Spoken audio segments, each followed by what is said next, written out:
Gisugda na pag-apod-apod ang financial assistance alang sa mga senior citizens sa dakbayan sa Mandawi. Apan may mga nangreklamo kay wa maapil sa lista o wa makadawat og ayuda. Ang detalye ni Nico Serino. Nico. Yes, Bob, ikaduhang hugna o second tranche kini sa financial assistance nga nadawat sa mga senior citizens sa Mandawi City. Karon gipaagi nila og cash card ang distribution.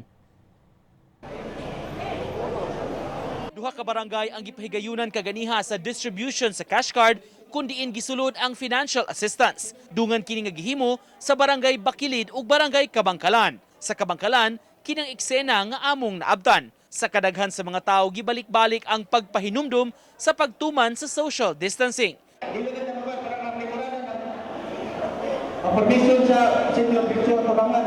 Kini ang unang higayon nga gipaagi sa cash card ang distribution aron diretso ra nga ma-withdraw ang 4,000 pesos nga cash assistance. Ang government bank nakig-partner usab sa usa ka kooperatiba kung gusto sa mga beneficiary nga idiretsong i-encash ang ilang kwarta aron dili na moadto sa ATM.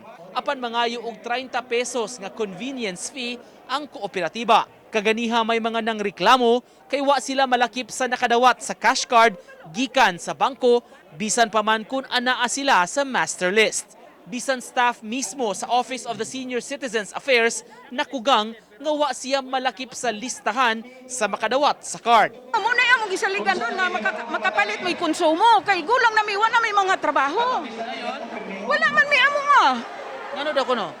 Kay kuno wala kuno may wala kuno cash card. Unya karon Pirulan pa nung pirulan pa kuno me. okay ra magkadawat ning pizza 14. Oh, di ba? Sige, may Gi-announce kadawat nila ron, giniha. pizza 14 Ang kadawat, announce may. ganiha sa taga Land Bank.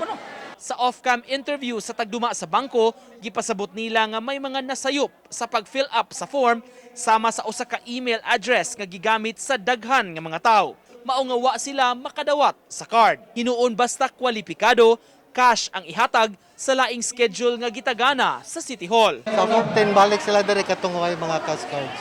Kaya mo may schedule sa USCA. Tungod sa mga senior nga gusto silang magdali, gusto din silang magdali. Daghan kay mga concerns nila ipaabot. Osmol nila ang guidelines at kami nagsunod na sa guidelines na gihatag sa USCA.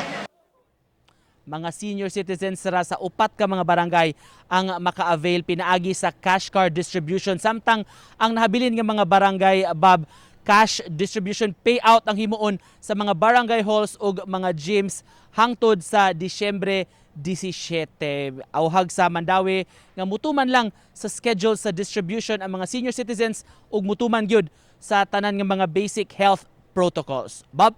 Dahil salamat Nico Serino sa imong live report.